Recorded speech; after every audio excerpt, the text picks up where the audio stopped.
Welcome to my YouTube automotive channel. In today's beginner's video I have 2016 Jeep Cherokee and I will show you how to add the windshield washer fluid. This video will apply to Jeep Cherokees made from 2014 all the way up to 2023. Also, if this video was helpful, please consider supporting the channel by liking the video, subscribing to the channel or becoming a channel member. Okay, now the first thing you want to do, you want to pop the front hood. So you want to get into the vehicle and just down here you'll see a lever and you want to pull it to disengage the front hood. Now once that is done, just here at the bottom of the hood you'll also have a lever which you want to press and then just leave the hood up, right? I will show you now that lever here. Okay, I hope you can see it. So this is all you have to do, right? And now the windshield washer fluid reservoir is right here on the driver's side. So all you have to do, just have to remove this cap and add the fluid.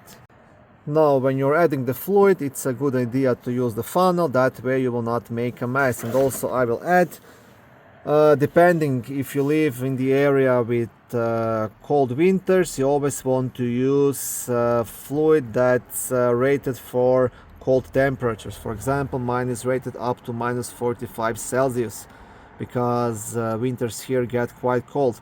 If you use summer fluid during the winter, what will happen? The fluid will freeze inside the reservoir and you won't be able to use it. So you'll have to take the vehicle to a warm garage or something so it de-ices, right? And also in the summer, always make sure to use summer fluid because it's much better to remove the bugs and tar from the windshield. And the last thing to do is adding the fluid, right? And you want to make sure you don't overfill it. And yeah, that's pretty much everything.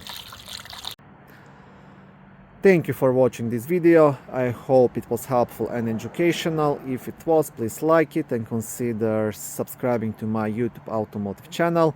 On my channel there is lots of how-to videos, do-it-yourself videos, car reviews, product reviews and other similar automotive topics.